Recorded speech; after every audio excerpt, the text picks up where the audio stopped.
EU presidency for obesity advocacy. It's a great pleasure for Easo to be hosting the session.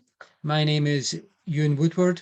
I'm the Executive Director of the European Association for the Study of Obesity, and I will be moderating today's session with my colleague Jacqueline Bowman-Bussato, who is the policy lead for Easo.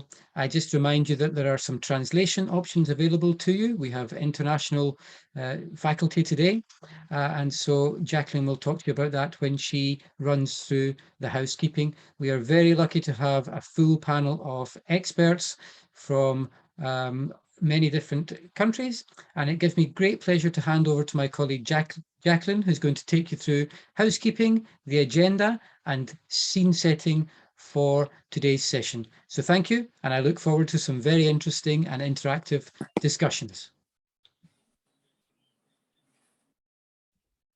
Thank you so much, Ewan. So let's start then with a little bit of housekeeping. I will go to the bottom point first of all. For those of you joining who prefer to listen in English, French, or Portuguese, you will see on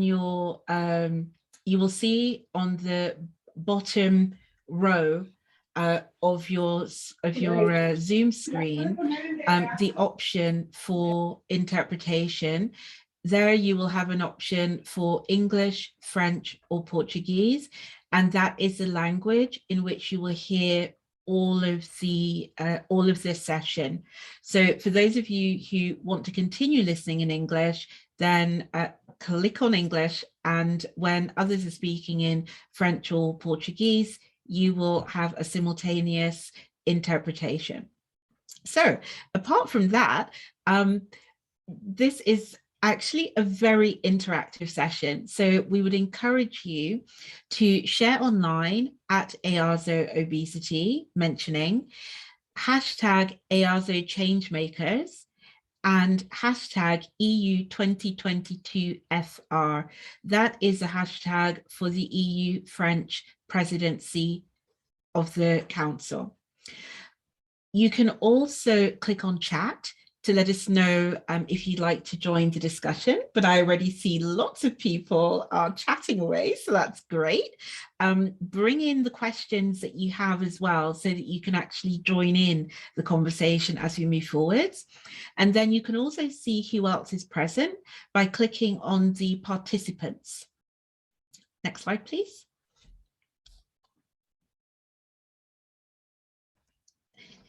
So we have quite a lot to get through today. Firstly, I'm going to hand over to our President-elect, Volkan Yumuk. And then I'm going to actually run you through a little bit about the Easo policy engagement strategy with some breaking news as well from contacts at the European Commission, which I think is going to be extremely interesting for the entire community. And then we move in to our red table discussion, where we'll be delighted to have a very candid discussion and sharing of knowledge and experiences with a highly experienced group to see what's it really like actually trying to navigate the so-called halls of power, both from a national perspective towards internationally and from the other direction. And then moving forwards from that discussion, we'll then talk a bit about what Easo has in store for us all for next year, particularly in light of the breaking news. And then we should be closing round about 16:30 CET. Next slide, please. So with that, I have the great pleasure to hand over for some words of welcome to our Easo President-elect, Volkan Yumuk. Volkan.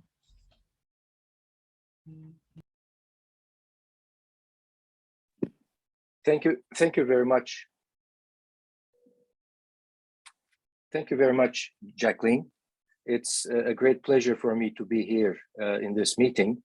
I have brought my warm welcome from Istanbul, Turkey, to so many diverse members of the community who are wanting to make a positive difference in their own countries, and through international collaboration for obesity as a chronic relapsing disease. Now is especially an important time because as we emerge into a new reality of COVID-19, where there is a much more obvious need for collaboration between international organizations and national public administrations and domestic stakeholders, we have an opportunity to have our voice heard and to make impact across WHO Europe region. The EASO Policy Stakeholder Series provide us with an opportunity to really discuss, share knowledge, and find potential solutions for how we, as the voice of obesity professionals and supporters of people living with obesity in Europe, can make a difference. In today's session, we hope to demystify some of the perceived barriers for you as national policy advocates in influencing policy agendas at international level across the WHO Europe region. We hope that this session will also provide lots of guidance to your needs as obesity policy advocates, as we will also launch the EASO Policy Engagement Liaison Network to start in 2022 to work on this topic towards obesity national plans.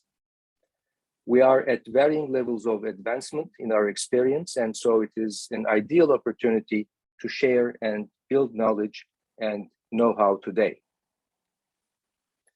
So I'm looking forward to a very fruitful meeting today.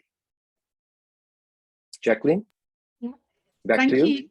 Yeah, thank you so much, Volkan. It's an absolute pleasure to have you with us and also guiding us through this whole Changemaker program from the Easo leadership perspective. So with that, I do believe our colleagues have a question for us. So you're about to have a poll come up on your screen. There you go. My organization is influencing national policies that impact obesity health outcomes in my country. To what extent do you agree?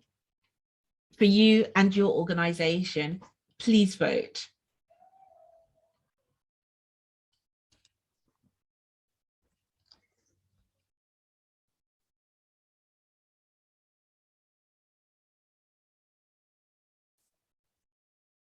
And I think that once you vote, you'll be able, the pop-up will disappear.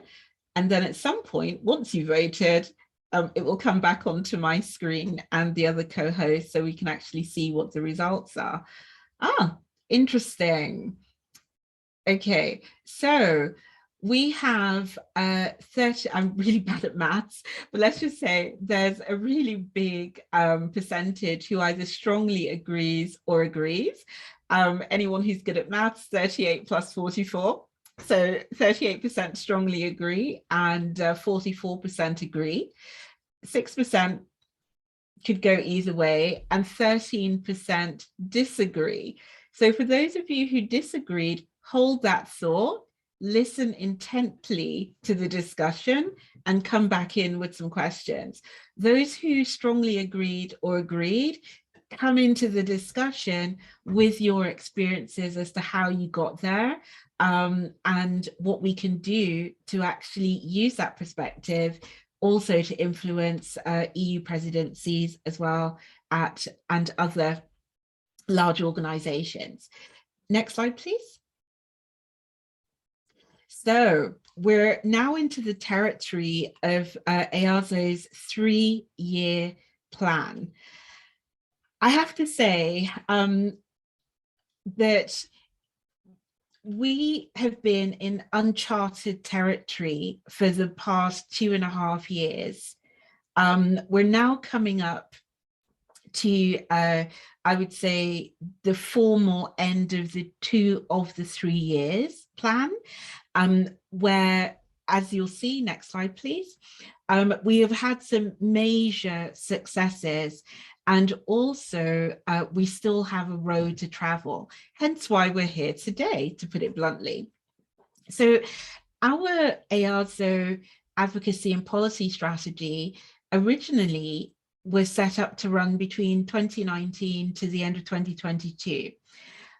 Very long story short, we identified that we needed to focus on fostering and embedding a narrative on obesity that actually reflects the scientific evidence to inform policy and practice at EU at that stage. And we've now extended the mandate to actively engage with WHO Europe region and national levels across the region.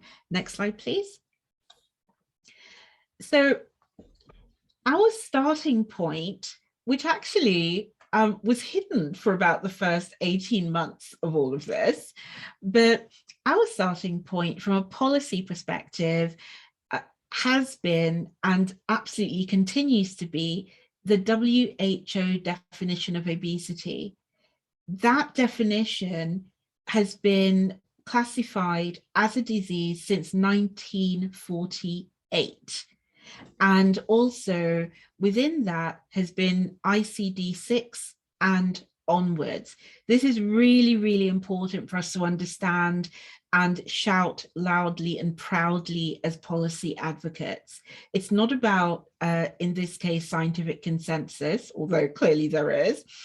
It's for the policy community what has been written down in the international norms. So that definition is overweight and obesity are defined as abnormal or excessive fat accumulation that may impair health. And that was updated, and we'll come to that in a minute, but that was updated on the 21st of June, 2021 in the WHO obesity fact sheets. Next slide, please.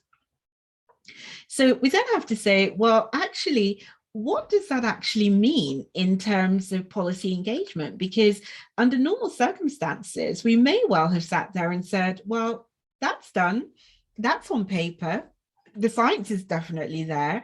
But actually, what we discovered along the way, and there have been moments of tears, as we know, within the community, but what we discovered along the way was that actually, just because something is written on paper, it doesn't mean to say that all of the relevant decision makers know about it at national and international level. And it definitely doesn't mean that they're going to do something about it. So we identified 5 core areas or 5 focus areas that we needed to address in order to really realize the implementation of obesity as a chronic relapsing disease. The first element is to embed a root cause approach, so essentially the underpinning biological mechanisms.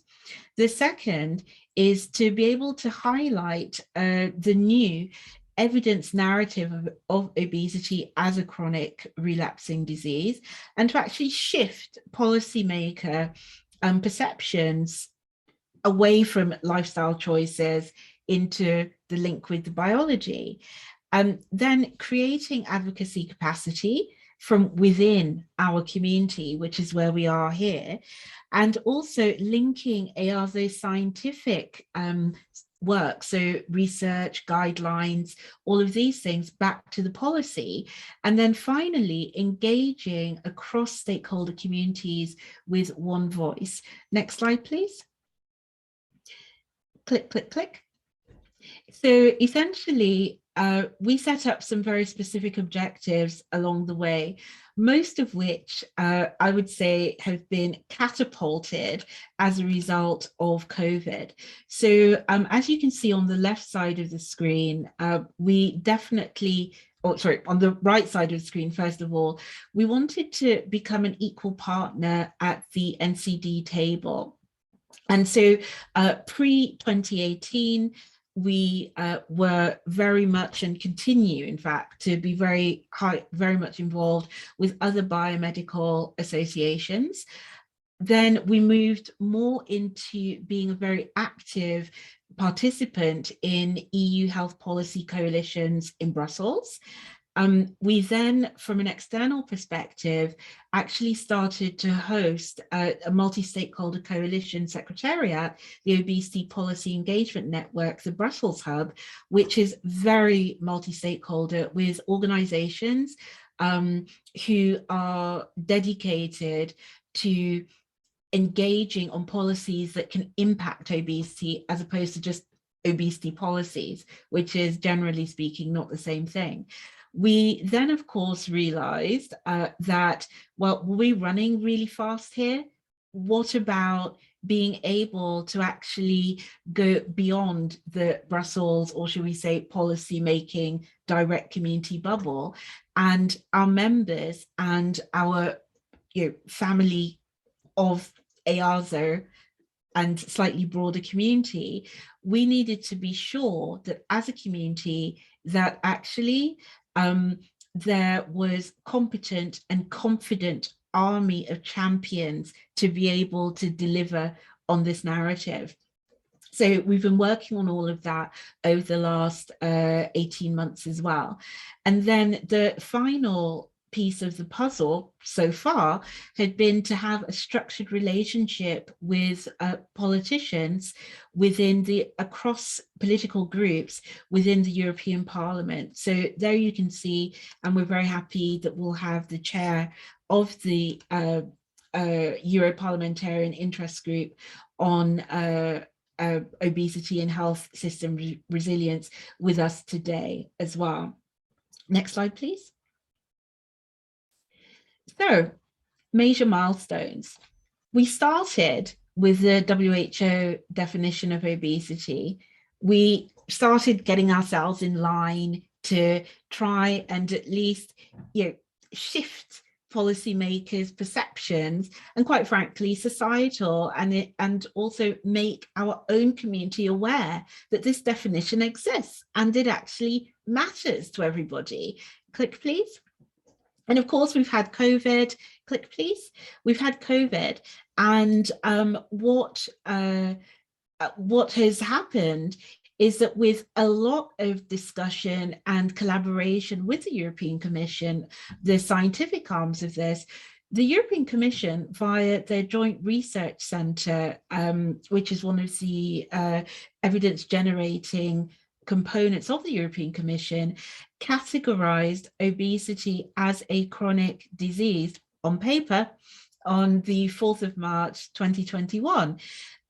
So they took up and expanded both the wording and the scope from WHO, which we're really happy about, stating that pre-obesity brackets overweight and obesity are medical conditions marked by an abnormal and or excessive accumulation of body fat that presents a risk to health.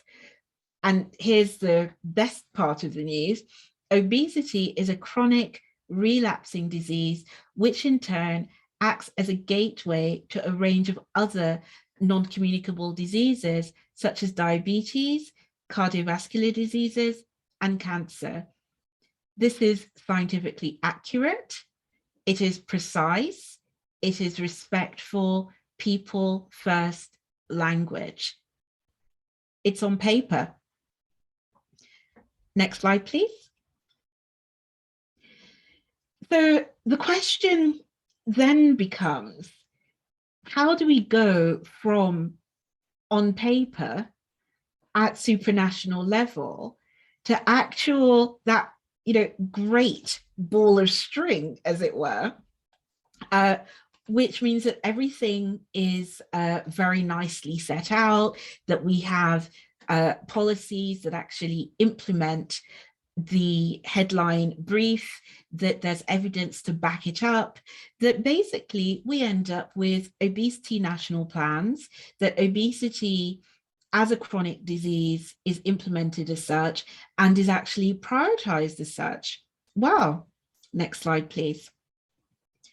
So this is where our policy advocacy community starts to play a massive role, because as many of you may already be aware, once any kind of condition or disease from a policy perspective is categorized as an NCD, there is an entire legal framework attached.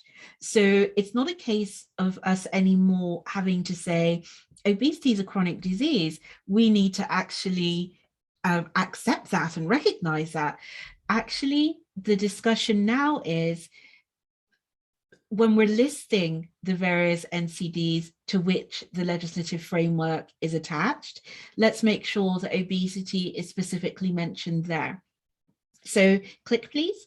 So we identified the top priorities in terms of real world context. And here we are again, people, consolidated narratives, and most importantly, easily digestible evidence for policymakers. Long 20 pages, not going to be read. Precise, accurate, scientifically accurate, respectful language gets read and gets implemented. Click, please. And that's where we as the Easo community and friends and family start to contribute, because this is our day-to-day in terms of research, in terms of policy research as well, and gathering the evidence.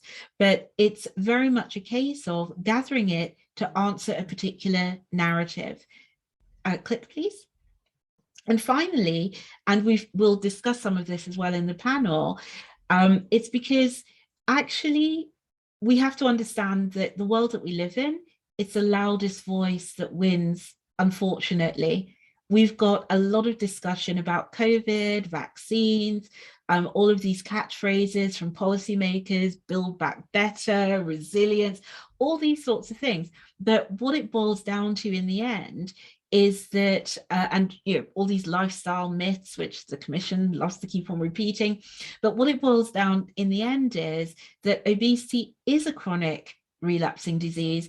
It's the fourth highest cause of independent premature mortality.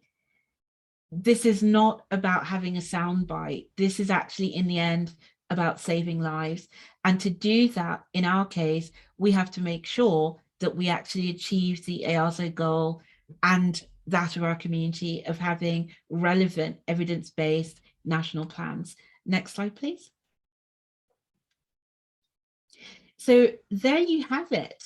In a nutshell, now we move on to the next question before we get to the real discussion. Hearing all of that, what do you see as the biggest opportunity to influence policies that impact obesity health outcomes in your country? And if you can type your response into the chat, that would be great.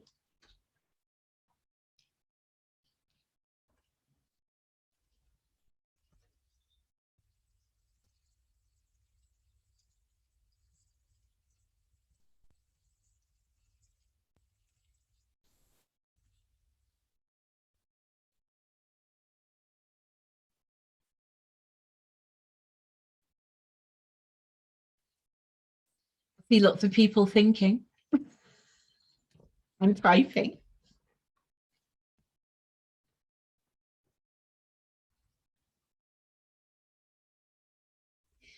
But I'll say something that we have in Belgium, apart from national plans. I've also discovered that we have a patient rights charter actually embedded into legislation. That's a major opportunity for us. And I see other people coming in now. So we have Europe's Beating Cancer Plan implementation. Yes, please come back with that as opportunities within the discussion, Karis. I see someone saying the arrival of treatments.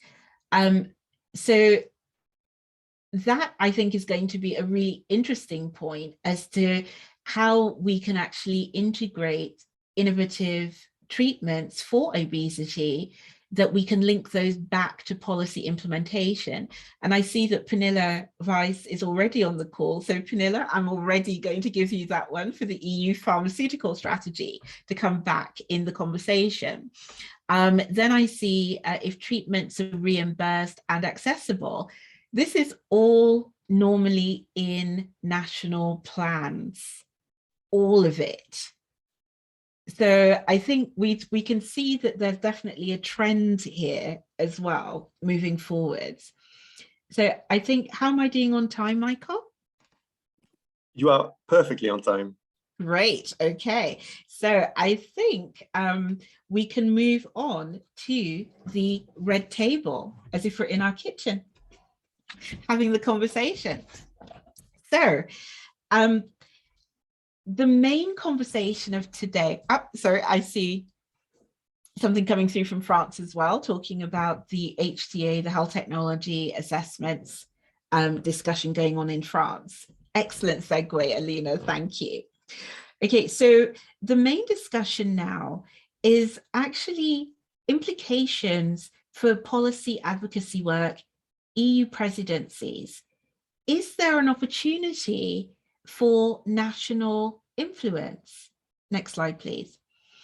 Joining us today, I am delighted to welcome MEP Pernilla Weiss, who is a Danish MEP and also the chair of the members of the European Parliament Interest Group on Obesity and Health System Resilience. Apart from being an outstanding advocate for obesity and health system resilience, I would describe Pernilla as a woman on a mission not only for obesity, but also to make sure that women are more equally involved in, shall we say, the world of SMEs. I also see lots of activity related to water as well, and also making sure that we're not only looking at health systems when it comes to resilience and building back better, but very much a case of what are these sustainable options? And by that, I don't mean the usual only environmental. What is the financial sustainability? What is the accountability? How do we actually make sure that what we're doing at the supranational level makes sense at national level? All sorts of things. I just have such pleasure listening to you all the time, Pernilla. So this is Pernilla coming in to talk to us how to get things done and make that bridge. Then we've got Anne-Sophie Joly. Hello, Anne-Sophie. And Anne-Sophie is the president of the French Association. Bonjour à tous. Bonjour. So Anne-Sophie is the president of the French Association for People Living with Obesity, another veteran of the cause, I would say, having founded the French Association. Anne-Sophie, I would say, is definitely within the inner circle to make things happen within the French public administration and the French government at all levels, up to the hotline, to the very top, but she'll talk to us a bit about that as well. And how, what it's like to actually make things happen when you're that close to the center, and trials and tribulations. Then we've got Carlos Oliveira. I should say as well, Anne-Sophie also sits as part of the ECPO, the European Coalition for People Living with Obesity, patient organization at European level.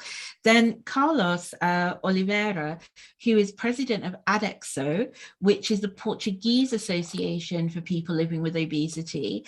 Carlos is here because I think it's safe to say that you've seen it all, Carlos. I think it's really safe to say.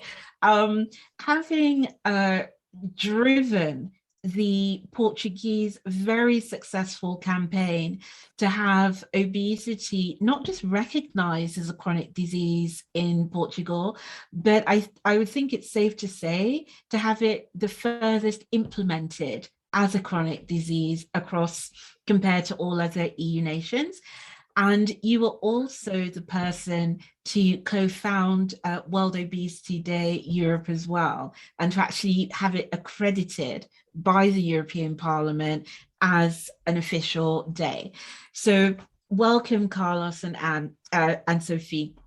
And then you've already met Volkan. So Volkan is our president-elect at Easo, and he is also the founder of the Turkish Association for the Study of Obesity, and is extremely active within related pathology areas such as endocrinology, as well as diabetology.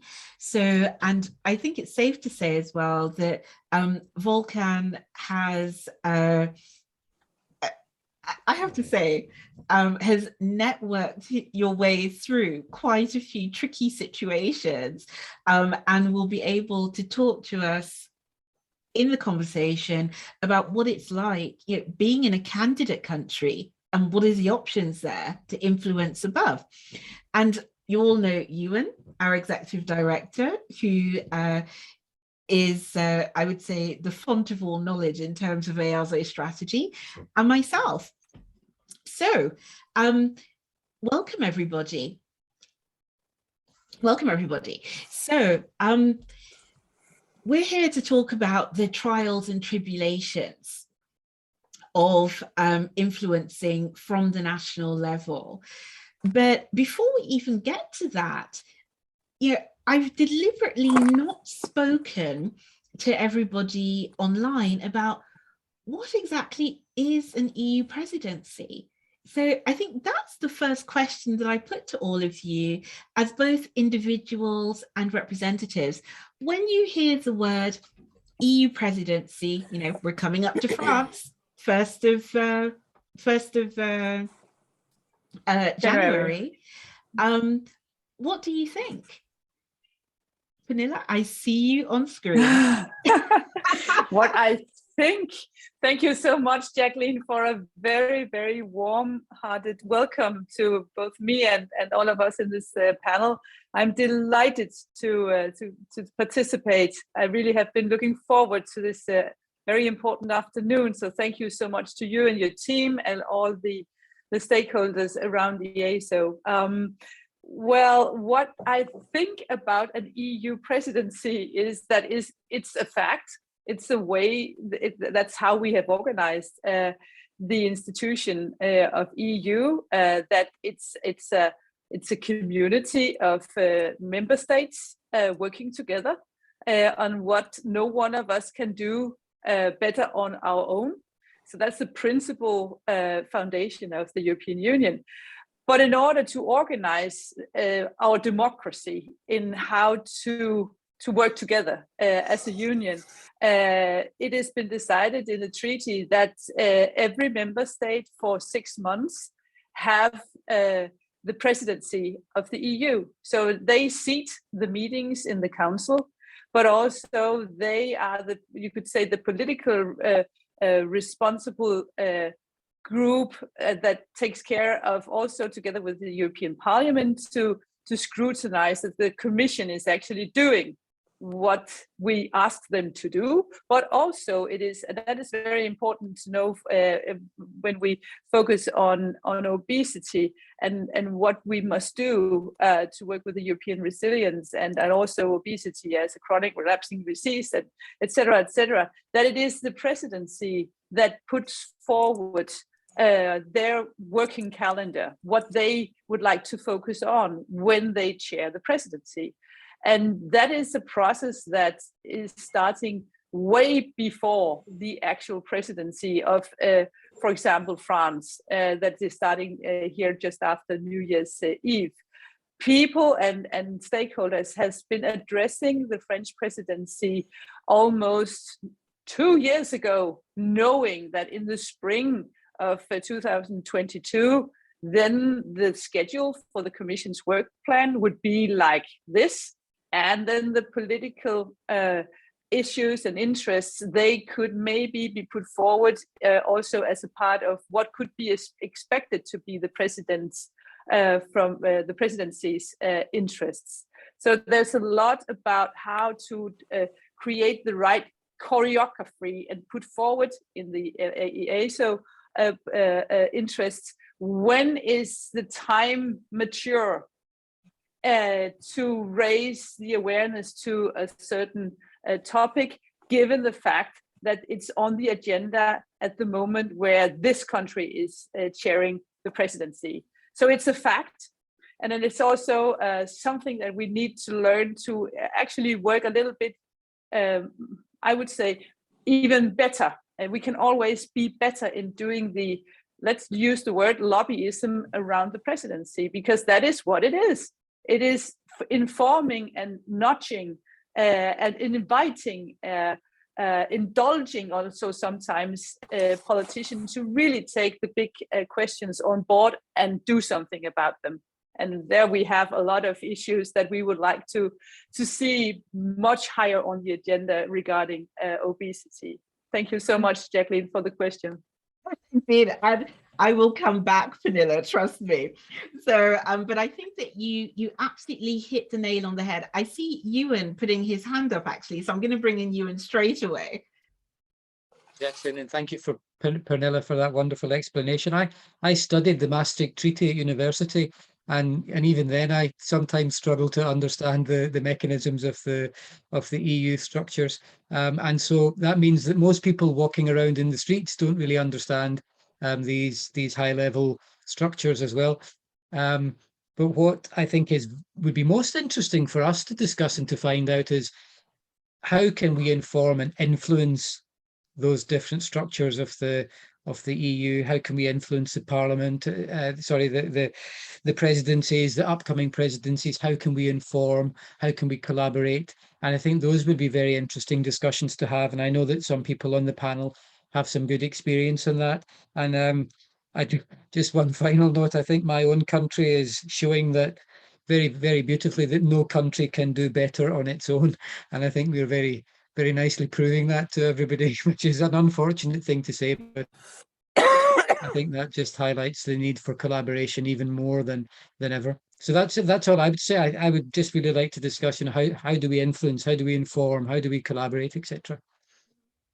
Indeed.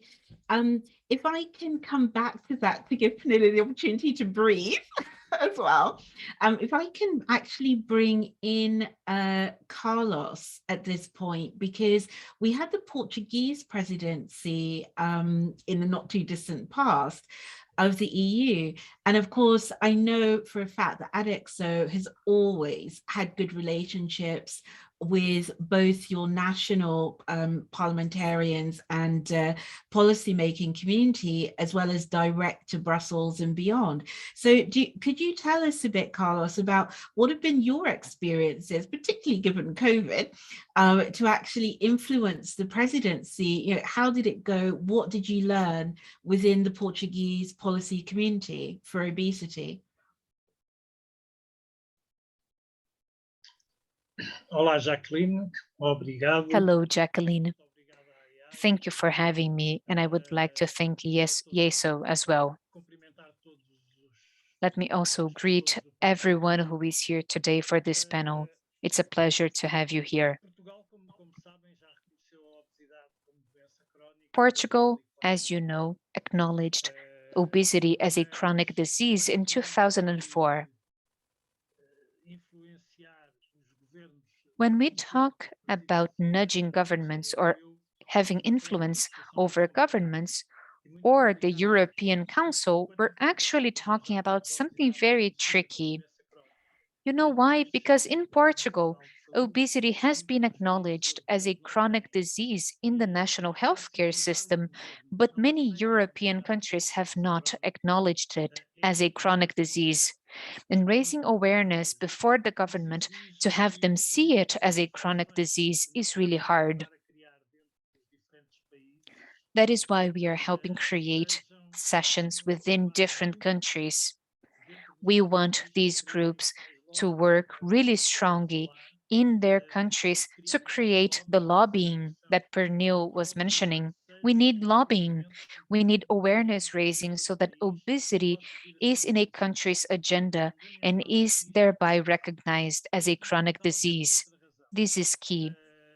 And this is key for another reason as well. Because we usually do the opposite.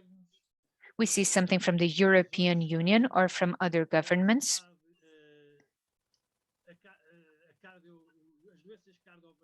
And we usually see cardiovascular diseases and diabetes being more prioritized. But it's actually the opposite. Usually obesity is associated to these diseases, but it's the opposite. Obesity leads to these diseases. These diseases are associated to obesity. When a person is overweight or when this person has obesity, they will develop cardiovascular diseases and diabetes. So it's the other way around.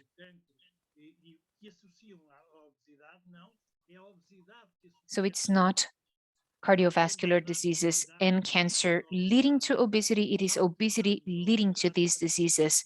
And that is why we need to treat obesity, because as we treat obesity, we treat these other diseases as well. I remember a recent study from Portugal from 2018. Portugal spent 1.2 billion euros in 2018 treating obesity directly. What do we mean by direct treatment? It is the treatment of every disease that is associated to obesity. So 1.2 billion, but only 3 million were spent treating only obesity. The remaining amount was for the treatment of associated diseases. So if we invest more in treating obesity, we are going to greatly reduce this number. And this means that we are not investing this money wisely. We are treating the consequences of obesity, and we are allowing for obesity to still be out there and to have a lot of impact on our societies. Numbers are going to go up if we don't prioritize treatment. I completely agree with you, Carlos. And I think everybody in this room, I see lots of nodding of heads. My question then becomes, what has been the reaction of the Portuguese government in getting this message beyond Portugal and into Europe?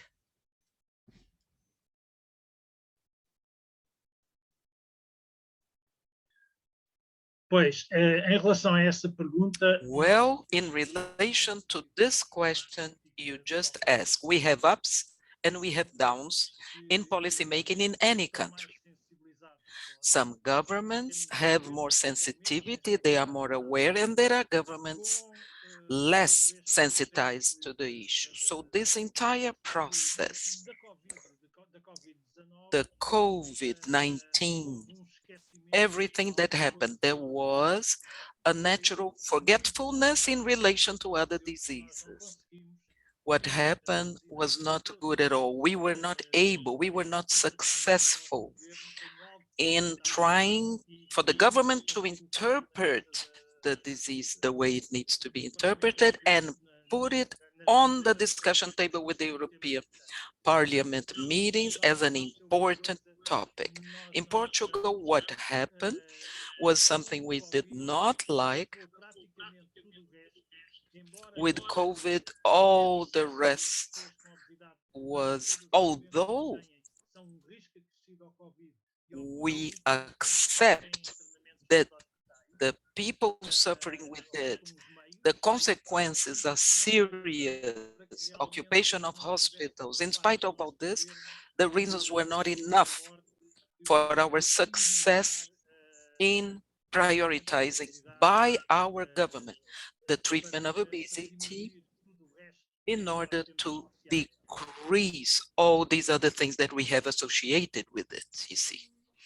Yeah, I think I see exactly what you're saying, because, you know, certainly from our side, within the scientific community, we managed, and there were a few I would call CNN commentator moments there, whereby we were basically staring down the ECDC on conference calls and also the European Commission to say, why is it, if there is this scientific link between obesity and bad, should we say, more severity of COVID, why is it that people living with severe obesity are not categorized as vulnerable? So in the end, last year, on paper, people with severe obesity were duly categorized at ECDC and European level as vulnerable. And yet again, going in the other direction, we've also seen, as you just said, that regardless of it being on paper, the implementation just isn't there. And this seems to be a repeated story every single time, that we're making headway on paper with certain institutions who are not the council of the European institutions and with WHO. But when it comes to actually talking about it in country and making sure that these things are actually implemented, we're back to square one. So I'd actually like to bring in Anne-Sophie here, if I may, because you've had, Carlos? Just a minute, Jacqueline. I would like to say only one more thing. We have been able to influence much in the definition of obesity. We added one word in Portugal. It is a chronic disease, biological, inflammatory, and relapsing. Why inflammatory? There is already scientific information talking about the biological reasons, the resistance to alkemia. The individual cannot burn the fat except in extreme situations. So we have advanced that. So this part in the world of research, different governments should be supporting, and the support has not been good at all. So this is a war. So many years we have had this war for this really to change. I want to thank you. Thank you. Pernilla, you're about to be back in the hot seat, my dear, but before we get to you and the policymaker. So before I get to you, I'm going to come to Anne-Sophie because, of course, France is coming through into the EU presidency in a few weeks' time, and you are an insider for policymaking around obesity in France. What is your take on all of this? Bonjour à tous et merci pour cet échange qui est colossal. Good morning, everyone, and thank you so much for this exchange that is colossal for us. And as far as patients who are suffering from obesity, I also want to tell you, I want to speak to the patients suffering from different pathologies associated with that, with also COVID, because as you know, in these studies that we've done with the chronic diseases that we've done in France, 47% of the population that has occupied, reanimation or ICU, and they represent 40% of deaths. So we're talking about people who have all these problems also due to their age. And in France, effectively, we are part modestly of the patients and the associations for these patients who really focus on recognizing obesity being chronic and pathological. We were also able to have 19 recommendations of good practices added with the surgery and medical side of things. The CNO, that is the organization of national work for the obesity that I preside for over 21 years, was able to, through a lot of hard work and proposals and human exchanges with the state, to be able to find solutions.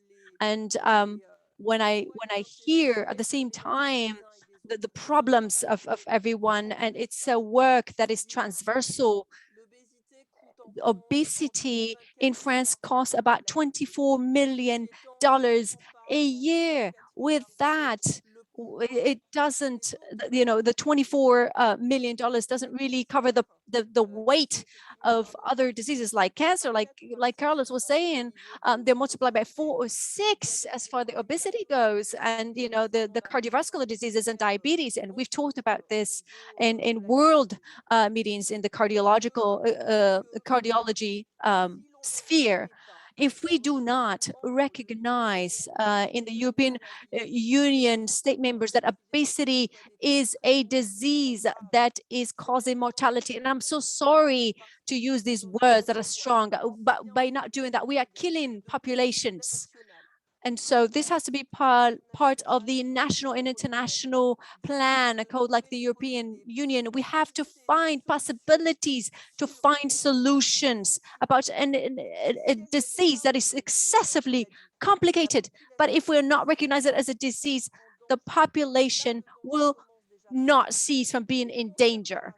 And as far as France goes, we were able to advance this by inviting private sector and media, because for us, this is a work that needs to happen and in collaboration everywhere. There are no small actions. We have to use all our skills and the know-how of everyone to find a solution.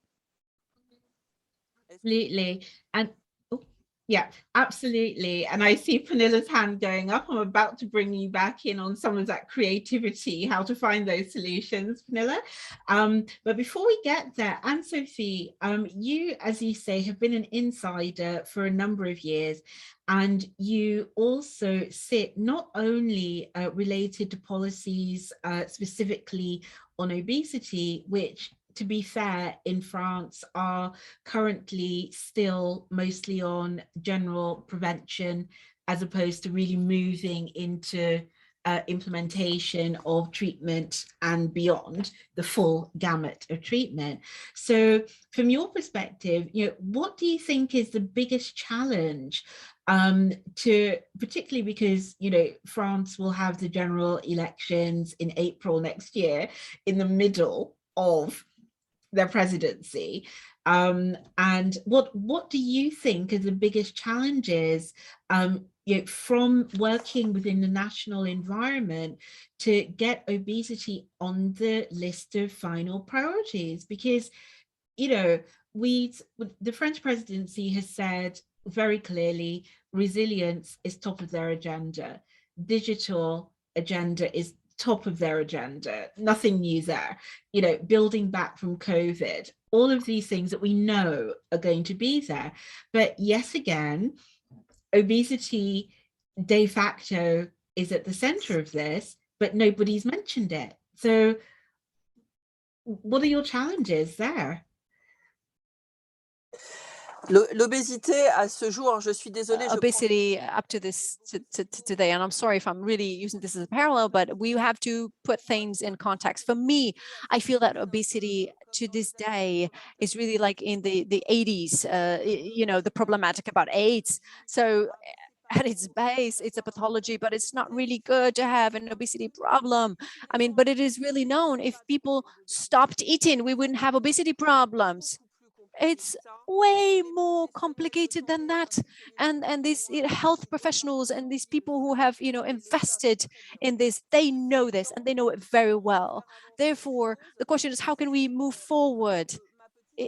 I think that through my tiny little experience, we have to work directly with the public politicians and push for this proposal and explain them what we are living and how we see things. We have to make the population part of this by vulgarizing this medical information. We have to be very transparent about the consummation that has transformed.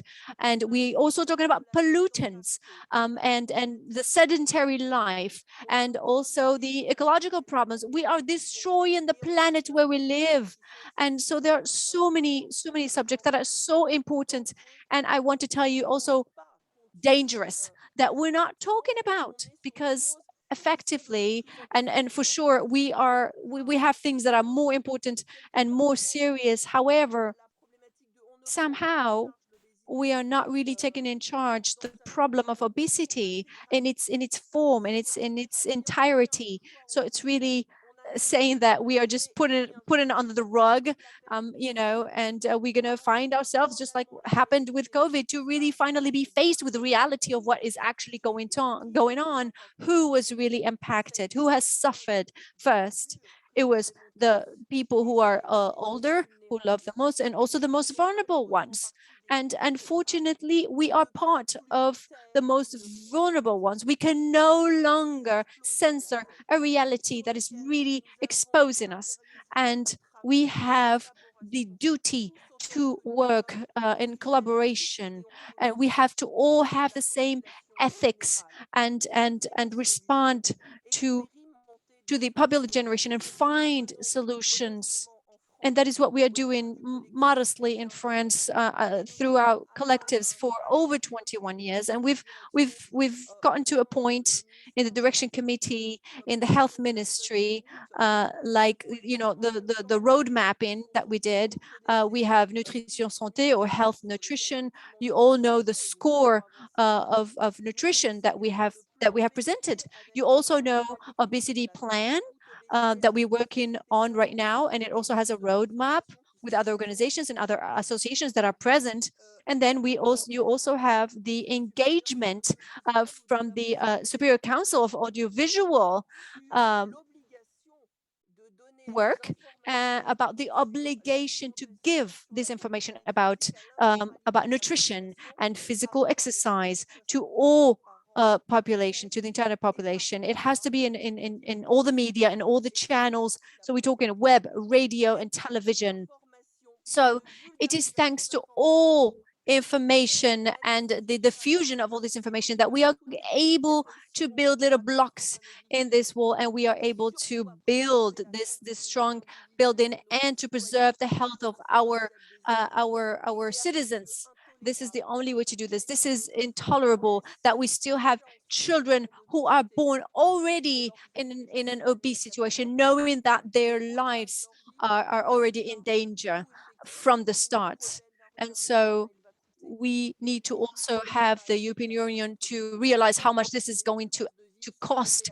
I mean, we're talking about most of them having only 15 years of life expectancy. We need the collaborative work. We are nothing but a dust speck. And it is thanks to you that we will be able to continue fighting this disease. Thank you. Pernilla, you're back in the hot seat. Before I come to Volkan for candidate countries, feel free, everybody, to jump in. I feel like I'm the one pouring the coffee at our tea room here. So Pernilla, I think it's safe to say that there is a trend here. I mean, in the, you know, paper's nice, but at the moment it's being used as a fan. And that at national level, there seems to be this blockage in terms of basic understanding and also being able to reach the right people or have the national voice, shall we say, the national stakeholder voice heard. So, you know, what can the European Parliament do?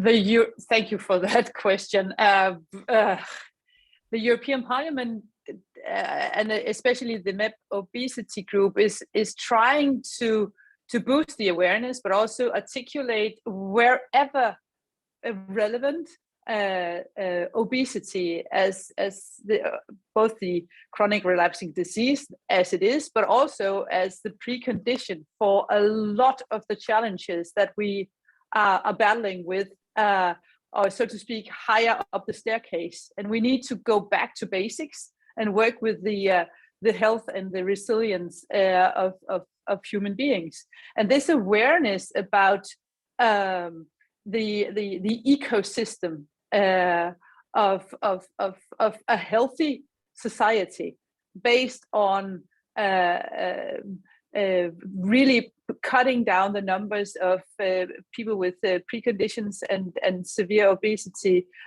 below the 60% of the population right now in the EU that is actually suffering. And in that figure, we don't have the young generation. It's only plus 18 years old that are in there.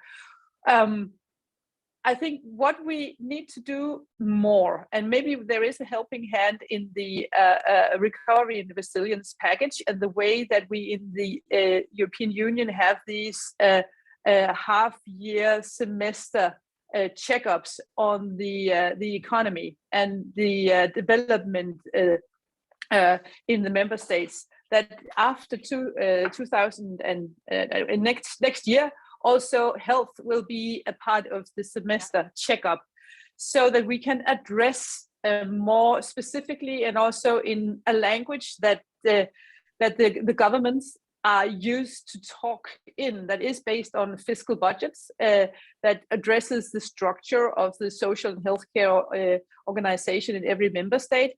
That maybe now there is a chance to put forward the total ecosystem economy, where obesity is the core root.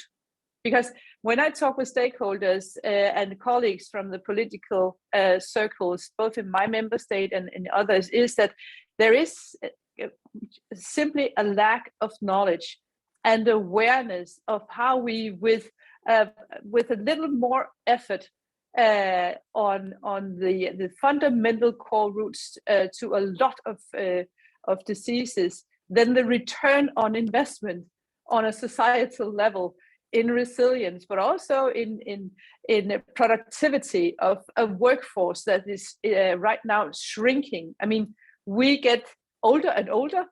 There we have comorbidity, which is also very costly.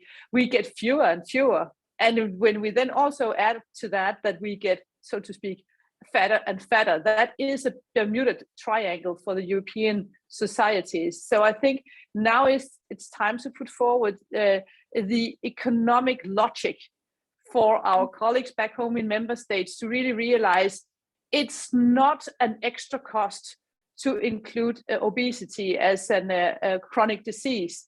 Actually, we open up a blue ocean of more patient, more citizen-centered approaches that makes people healthier for a longer time in their very long life. And we need that to take care of our union and everything else that also is linked to a strong union, where health is dealt with on a conscious and fundamental way. So I think it's time now to put forward that the money also talks, that the way we organize us at the moment, only addressing the symptoms of the fundamental reason for cancer, diabetes, etc. We are actually doing things more costly than they needed to be, but also when we know that, we have also the ethical imperative that we ought to know better. Yeah, that's my take on that. Indeed. I mean, I think you hit the nail on the head there, because actually all of the, and we've been thinking about this already, which we hope to be able to do more concrete work on next year, actually, because all of the data which is collected is solely based on BMI. And by that, as you say, it's solely based on, if you like, a snapshot of who happens to have been caught at that point being weighed at their doctor's office. Exactly. And that means that the real cost, both direct and indirect cost of obesity along the life course, is not being picked up because we don't have the real data. So, sorry, you're going to say? Yeah. Yeah, but also that, and that surprises me actually a bit, but it's something that we can deal with. That when I talk with a lot of general practitioners, they are actually not aware about what to do if they take up this conversation with a family or an individual that there is a problem with the body mass index and etc. That they actually don't know what what then to suggest to this citizens developing more and more patient profile. So also we need also to address how the healthcare systems are in between municipalities, general practitioners, interest groups, and the national level, maybe with the responsibility to the hospitals, that they come very much more close and put really the citizens in the center, but also help the stakeholders there, or the system around, the services around this citizen, to find each other and to give the help and inspiration and service that is right now needed for this citizen to co-work with experts and whoever is the right person or right group to co-create a better life with, given the fact that the chronic relapsing disease is a fact for this citizen. So it's also about a lot of facilitating and communicating. I see two hands coming up, unfortunately, because I'd love to, totally dominate this conversation. Ewan and then Carlos.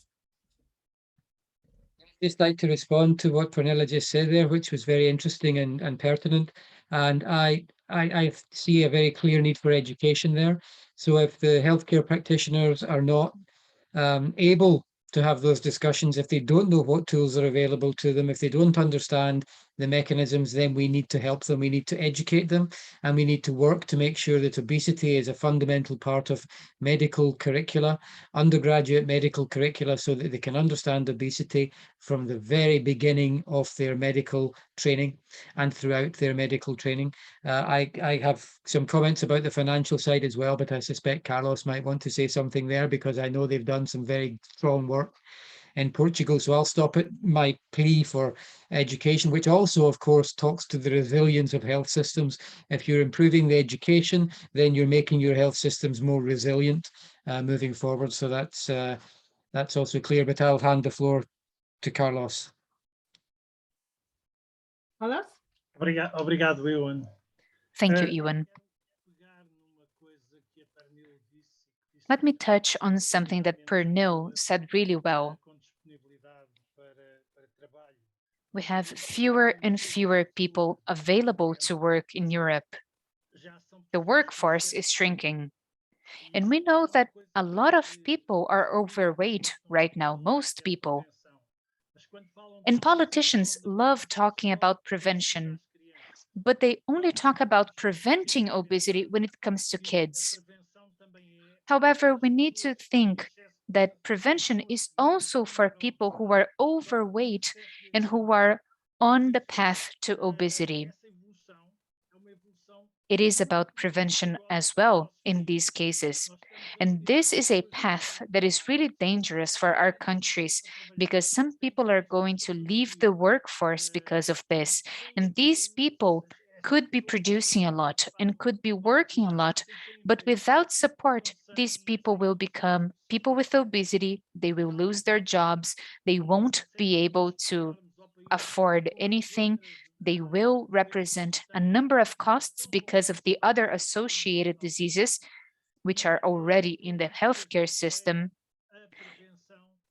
And even though we'd like to think that prevention is only for kids, it's not.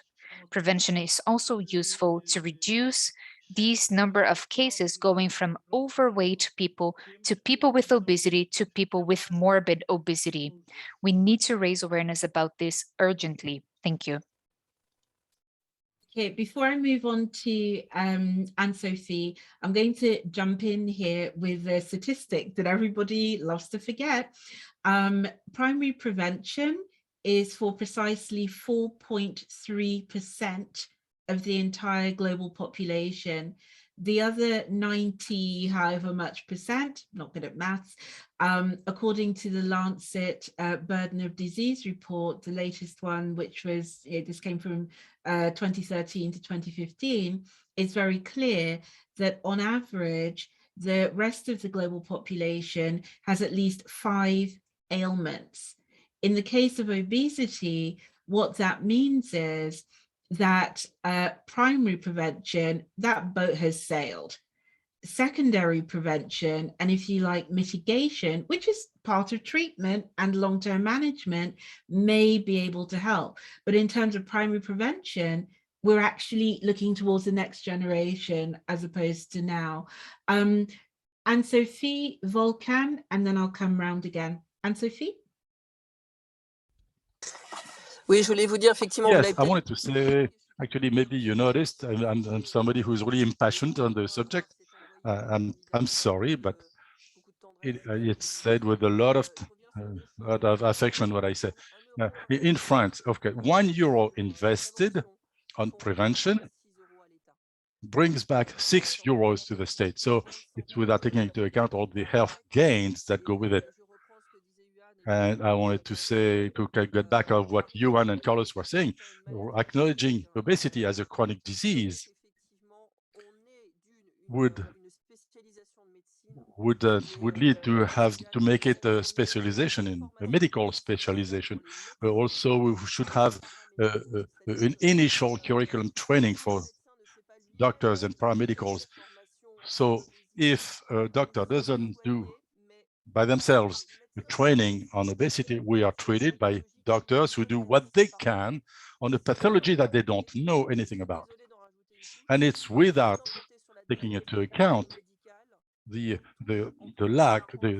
dearth of medical people, at least in France. I don't know what it is in other countries, but more diseases on more population with fewer doctors and untrained professionals, that's going to be a disaster. Yeah, absolutely. But, and there's always a but, because we are literally moving into, as I said, uncharted waters.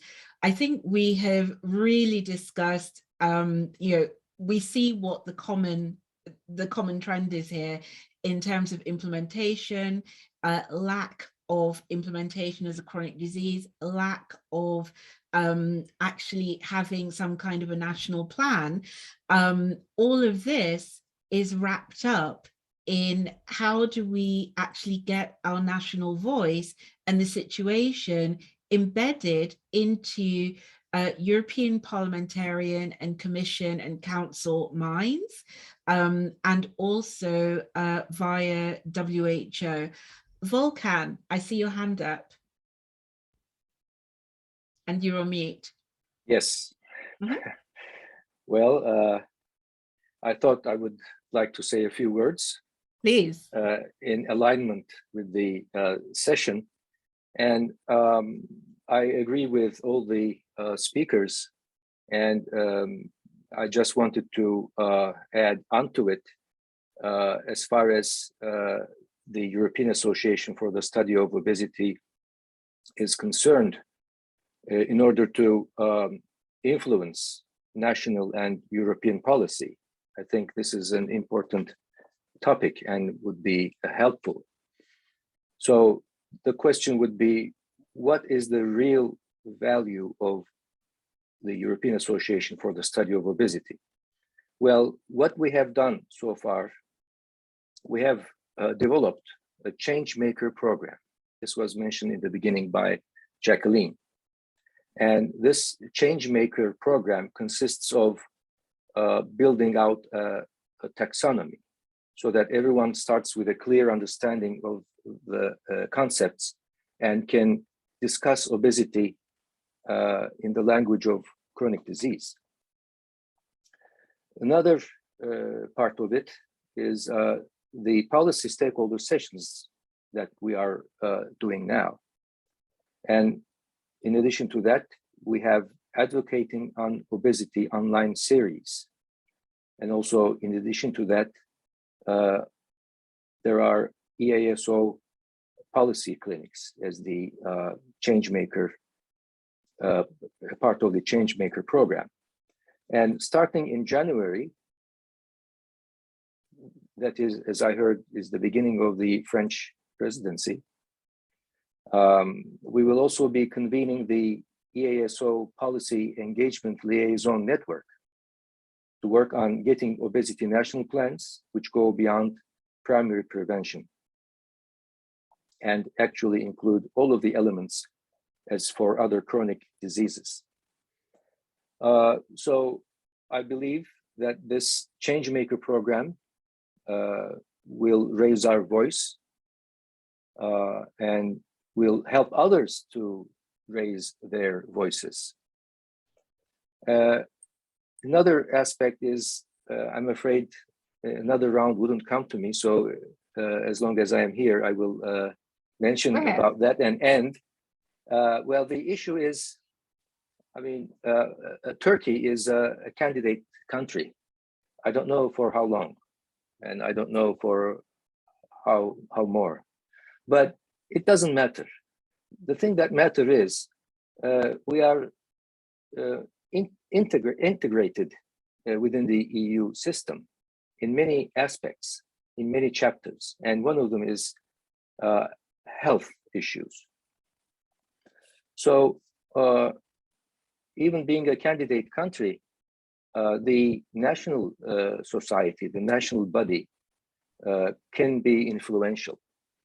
And I did a search and found out that we can be influential firstly by communicating with the EU delegation to Turkey. So this is a group of people. It's a crowded group, and they call themselves Team Europe. And mostly they have people from the professionals that have graduated from law schools and has majors as political sciences, and some journalists. And the priority of this group now is, of course, refugees and human rights and on. But there isn't any single that I have come across with health issue. And so I was wondering whether anyone of the healthcare professionals or any members of our national society could become a part of this delegation. The other thing is that many international bodies have regional branches in countries, and especially in Turkey. So the most important one, an example would be the World Health Organization. The World Health Organization is doing interventions with the Turkish Ministry of Health. And I think we can be contacting the local branch and also the international body, and be a part of the advisory board or the think tank group for the interventions. And I will conclude with a question, and this question is for Pernille.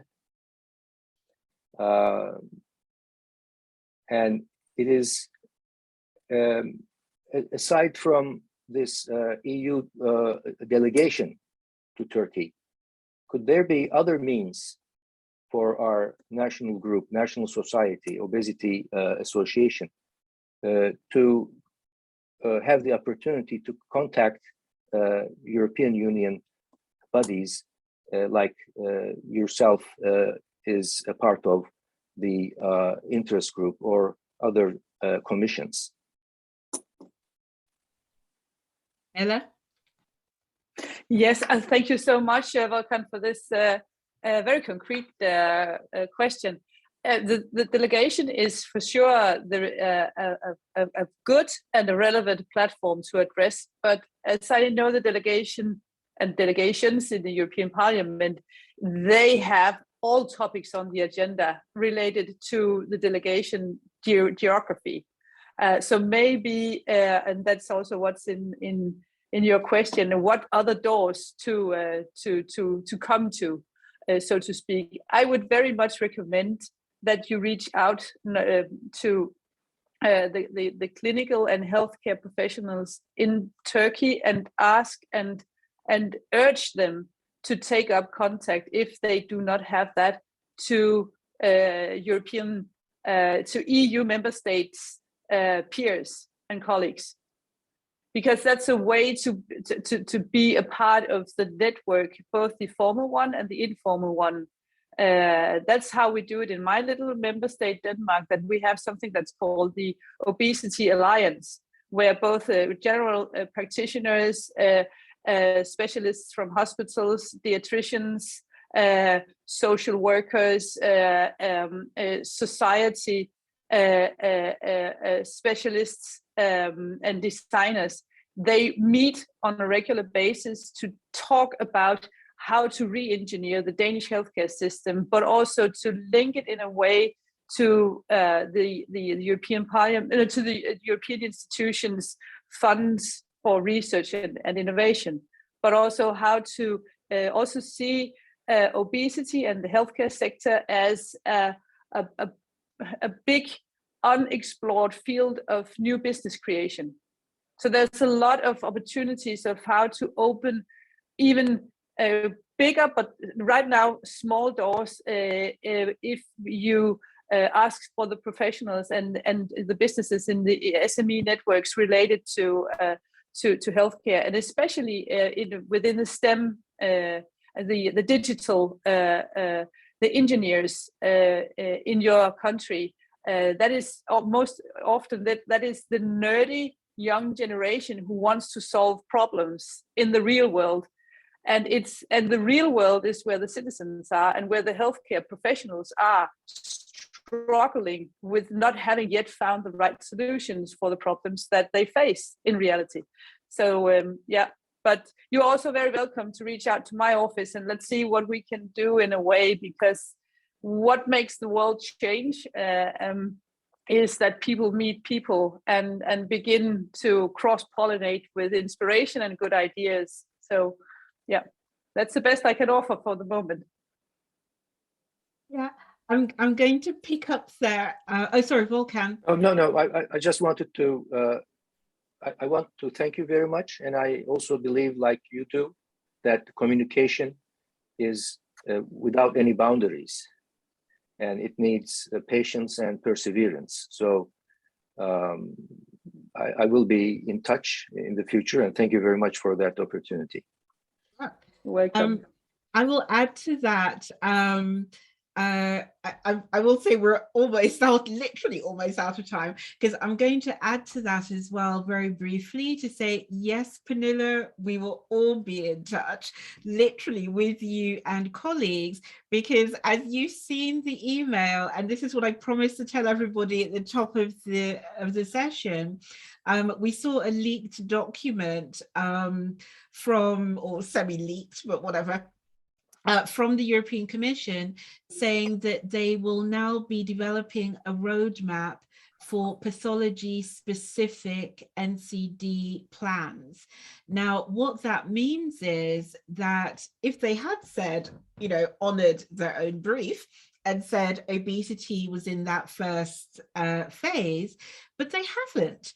They have said cardiovascular and diabetes and lifestyle choices. So basically, as both Carlos and very much Anne-Sophie said as well earlier, it's war. I mean, vanilla. But that's just a very short comment on that, but also greetings to all the patients and organizations and people in the community around Easo who is consistently pushing the boundaries of that it's not dangerous to talk about obesity. And that is actually also a part of the political discourse that many of my colleagues, they are so afraid of talking about. It's like talking about the elephant in the room, for Christ's sake, that it's easier to talk with people with cancer or people with not maybe lung diseases because that associates to smoking, but heart diseases and cancer. It's so much more easy than talking with people with obesity. And I really encourage the community around the Easo and patient organizations to teach our political discourse and community that it's not dangerous. It's needed to talk about obesity. Yeah. So keep on the good work. I just want to say. Yeah, absolutely. Carlos, we have run out of time. I need to say from all of you, one sentence, and also to those listening in and typing in as well, what is your takeaway message from today? And then I'll do a very brief, where do we go from here? So Carlos, one sentence, what's your takeaway?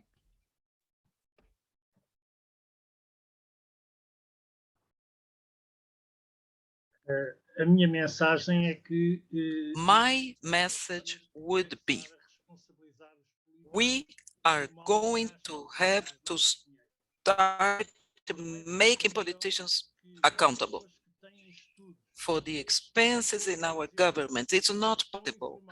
People who study about obesity, they are well informed. They know the costs and they do nothing. We were first in many things. I hope we will be first in others. Make health ministries accountable about what they have been doing. This is the message. Perfect. We need accountability on the part of everybody. Perfect. And Sophie, French presidency, what are you going to be asking for?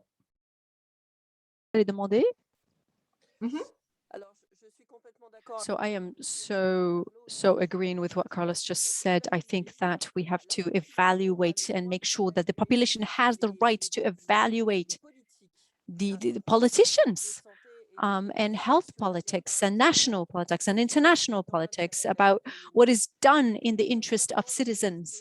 And as far as obesity goes, it has to be recognized as being a chronic disease, non-transmissible, not communicable in all states and internationally. There must be an interministerial plan nationally and all states in the European Union about at least 10 renewable years. It cannot be a choice. It must be an obligation. Great. Volkan? You're on mute. I did it, yeah.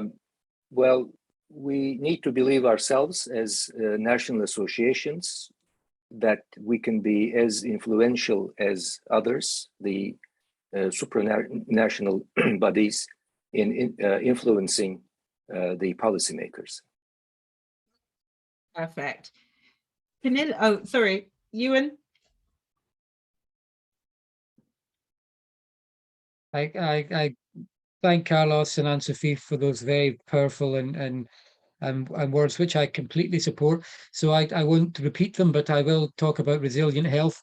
And I'll say that if we want to have resilient health systems and we want to tackle the burden, both economic and societal, of NCDs, then I just simply can't understand why we don't go upstream and address the issue of obesity, which is going to automatically solve a lot of the challenges of NCDs.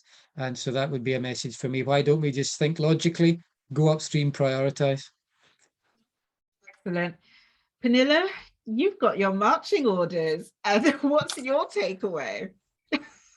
Well, I have a lot of takeaways, and thank you so much also for boosting the awareness again in our own circles, because we also need to give each other a shoulder hug and continue the great work that everybody of you are doing, and also that we let each other know that we are looking to what the others are doing. I feel that you are also looking towards me, and that gives me more energy in the hallways of the European Parliament. But what I would like to take down as a takeaway that I would share with you is I really do mean that now we have to make the money do the talking, because we have the resilience and recovery mechanism. We have the European semester.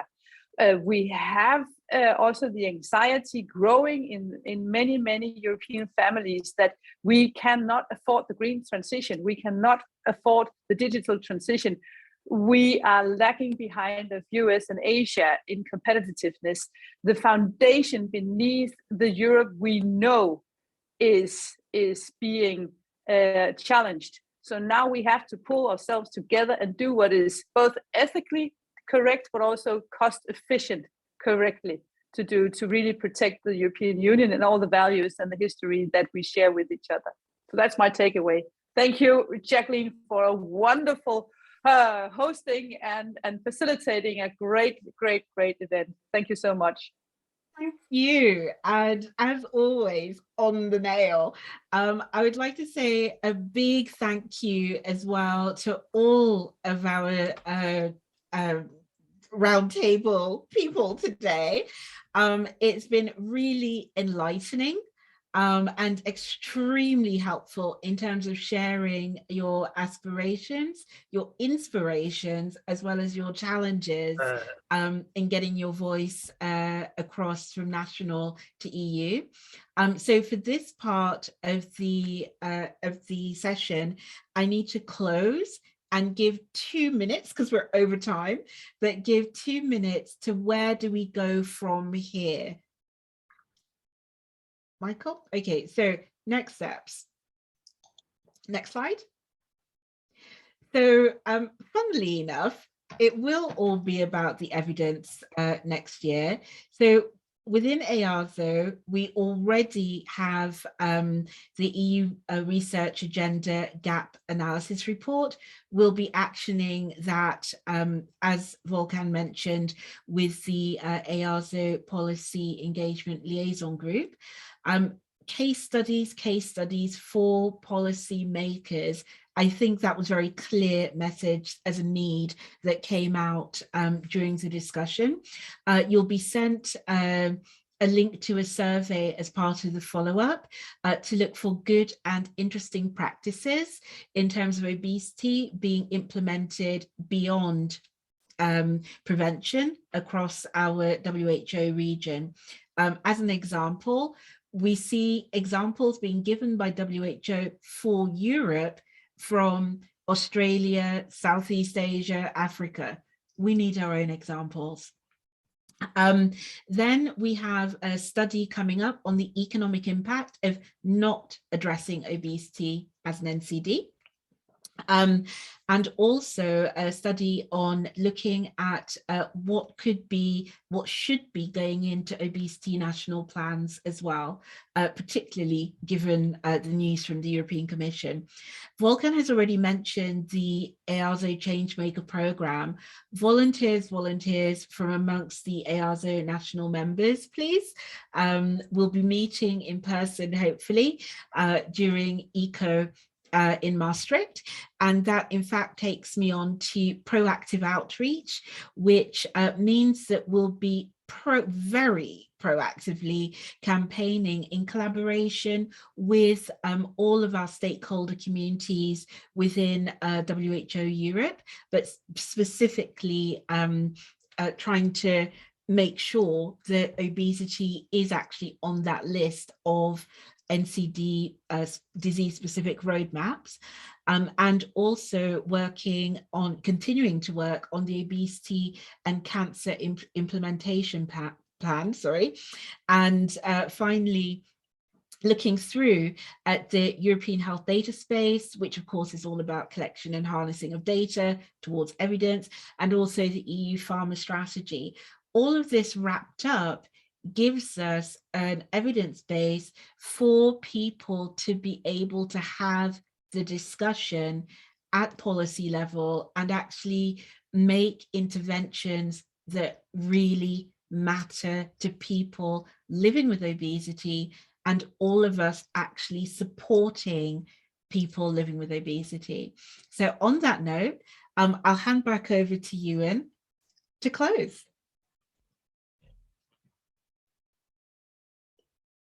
Thank you very much, Jacqueline. That was a great overview of what we need to do next. Clearly a lot to do and a lot to do together. I realize that we are quite a couple of minutes beyond time, but I think those discussions that we had were really fantastic. And I think it showed that we're becoming stronger as a group, more assertive in what we need to do and what we want to do. And I'm sure that in 2022, that assertiveness is going to lead into action and implementation. And so we rely on all of our colleagues here to help us to do that. So I would like to thank MEP Vice for participating, and I would also like all other panelists, my great friend and colleague, Volkan Yumuk, Carlos Oliveira, and Anne-Sophie Jolie. So thank you very much for participating and for really contributing to these excellent discussions, setting us up for next year. This is the last session of the year. We may or may not see you before the end of the year. If we don't, have a wonderful time, stay safe, and hopefully we can do these things in person together before too long. But and I'd also like to thank Jacqueline for hosting so wonderfully, and Michael for coordinating so wonderfully as well. So thank you very much for your commitment and your participation today. It's been great. Thanks. Thank you. Have a good end to the year. You too. Take care, everybody. Safe home. Well, you are at home, but anyway. Merci, prenez bien soin de vous et allez à la vaccination. Et voilà. Thank you. Take care of yourself and go get vaccinated. Yeah. Tomorrow for me. Take care.